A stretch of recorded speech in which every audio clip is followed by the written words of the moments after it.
welcome to Mindfulness Lists. This section of Chapter 2 is called the Illusory Self. What could that mean? It's not really a hidden meaning. Eckhart Tolle explains in this section how we begin to develop a sense of self.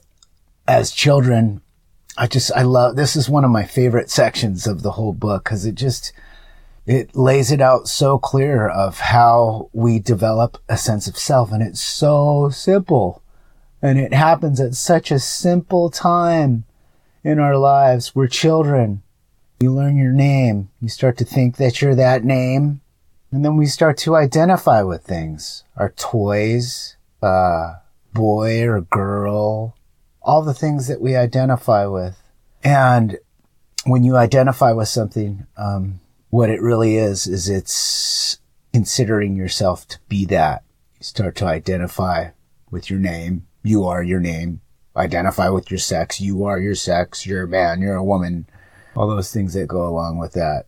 And it just changes as we go through life, those identifications. It's so strange. In my life, one way that I could tell time is through music.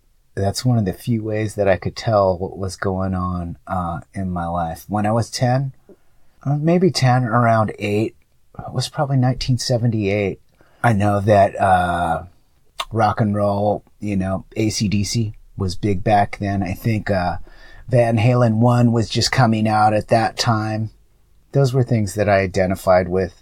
I started playing guitar when I was about 7 years old.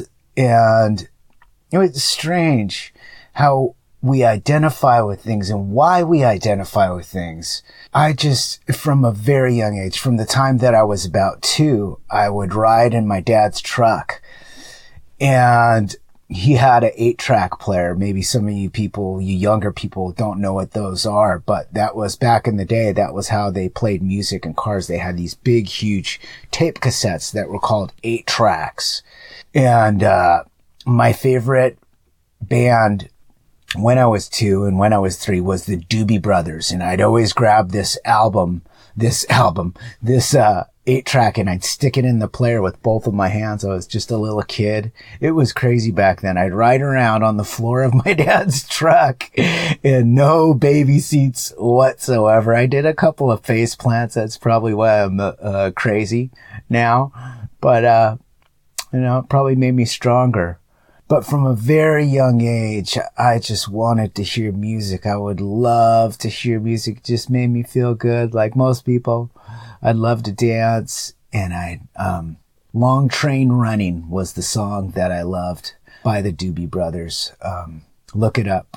If you're a kid and you don't know the Doobie Brothers or Long Train Running, that is a serious jam. And so I guess that's what, I loved music so much that I wanted to be part of that. And that was something that I identified with. And it's strange because these things, they give us a sense of self, and then they take that sense of self away as well. So they build up our psyche or our ego. And then they break down our ego as well, because everything is temporary in time. When you're a kid, you've got a lot of energy. You're running around. You're really strong. And as you start to get older, my age, you start to lose that strength. You start to slow down a little bit.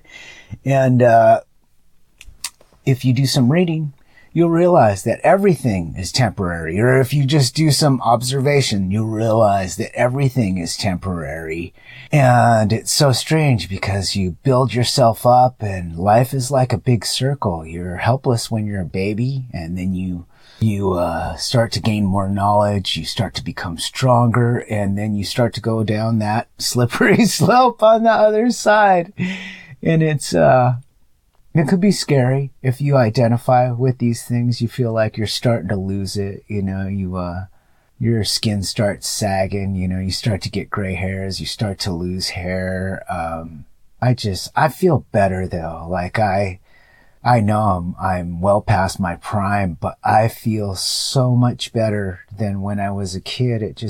My life, there was didn't have a bad life, but I was lost in my head for so long. And that's what brought me to this genre of information, whatever you want to call it, spirituality.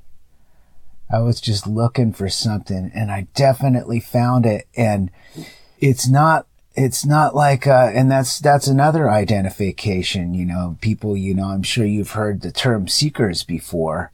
And, just a while ago, I had a realization. I think I said it recently on one of my podcasts, and I'm probably losing it a little bit. You forget what you say. I do a lot of recordings, so I can't remember everything. I'm not that sharp. But a lot of people are seekers, and part of seeking is probably the underlying psychology to a lot of things, that we're not good enough.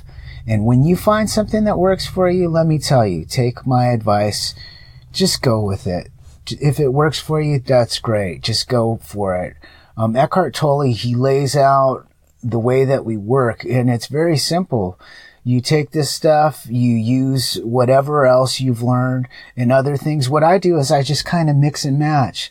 Certain things work for me, and then, you'll come to a place in your life, maybe you hit some trauma, maybe somebody dies, maybe you lose a job, maybe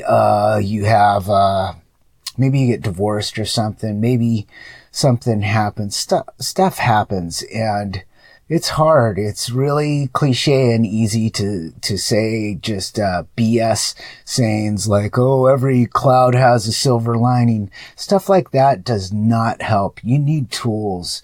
You need definite practices. And that's why I meditate, because I know inevitably, if you look at what the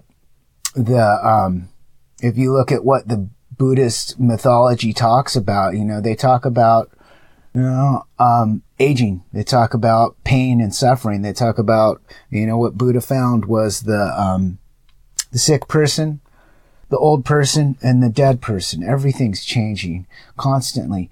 And when you meditate or have some type of practice that helps you with humility, you stop, you create some space, and you realize, what's going on. You become more aware that everything is constantly changing. People are getting older, and you realize how important it is to take care of yourself. Our bodies, they do thousands of things that we don't ask them to do. And through treating yourself right mentally and physically, I think it's a two-way street doing that. I think nowadays it's just an inherent feeling that I have inside of me. But I think that a lot of sickness comes from our mental states. There's a lot of people out there stressing and worrying about things. And there's a lot of people out there not treating themselves right. I think through technology, through phones and computers, people, if you're not responsible, this stuff, the internet is great, but you have to be responsible and you have to be focused. You have to, you could use it for bad or for good. And, those are just terms, but it could be helpful or detrimental to your health are better terms. If you're just looking on the internet and clicking on everything and too much stimulation, that stuff fragments your mind. Way too much information for your mind. Just looking up all different types of stuff. Some people have to do it for their jobs. I don't know what type of job would require that, but if you have to be doing, research of that time, that's necessary. But just doing it, cruising around, that's not good for our minds and mental health. What I have discovered in my own experience is that usually the body follows the mind. You have these thoughts, and the way it works, just the way that our bodies work, the way that, our bodies work. You have thoughts, and then you start to feel what you're thinking. You're feeling happy. You're thinking about, oh yeah, that was an awesome concert. Or, oh my God, that was such a good dinner last night. Or, yeah, that was really fun going out with our friends last weekend. Or thinking about your camping trip coming up or whatever it is. Good feelings, bad feelings. Oh, we broke up. I'll never talk to them again or whatever. So you think it and then you start to feel it. That's usually the case. Sometimes it'll flip flop and, you'll start to feel sick and then, you got a fever or your leg's broken or something. And then the feelings will fuel your thoughts. So it flip flops like that. But basically keeping a good mental health through meditation or some type of, mindfulness practice is a good way to ensure health. So, when I went off on that rant, I was talking about, seekers, that's another identification, a spiritual seeker.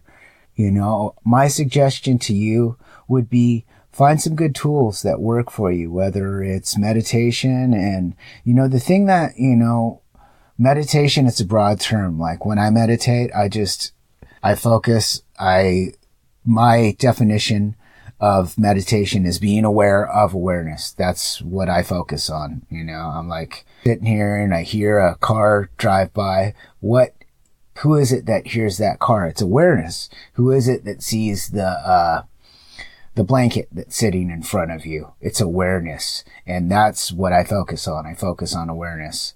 But anything could be a meditation, really. Riding a bike, just really paying attention to what you're doing when you're riding a bike, playing a musical instrument, whatever you're doing. Just give yourself to it completely, and it could become a mindfulness practice. But just having some good tools for you and realizing, back to the point, I kind of got lost there for a minute. It's kind of fun sometimes, but realizing the illusory self, that these things that we identify with, they're just temporary manifestations that come and go. And just knowing how it works, how it starts to develop. Just remember, you're a little kid and, you start identifying with things, boy, girl, your toys change. They become clothes. Clothes become iPhones. iPhones become college degrees. College degrees become cars. I think people are getting a lot better, though. I think they're getting away from that stuff. Like, I think back in the day when I was growing up, people were more lost, but I think that people are waking up for sure. Like, I look at my daughter, she's 8 years old, and it just amazes me how advanced she is for an 8-year-old. She's just aware, and she's so incredible. She's just like talking to an adult. And I'm sure a lot of little kids are that way, just way ahead of where we were. And I just think I'm so thankful for it that things are that way. Maybe this stuff that I'm talking about, maybe it's useful to people, my age, around 50. And hopefully, if you guys have heard about the 100th monkey syndrome, I don't know. It's more like a belief. I'm not sure, but it seems like knowledge gets passed on, through some type of means besides, passing information through books or whatever, texts or, computers. It's just this type of, I don't know the word I'm thinking of, but through osmosis, we share this information. I just, maybe it's passed through the blood. I do not know. But that's my thoughts on that, the illusory self. And I'll see you in the next section of the book. Eventually, time is an angel or devil, best friend or worst enemy. Great joy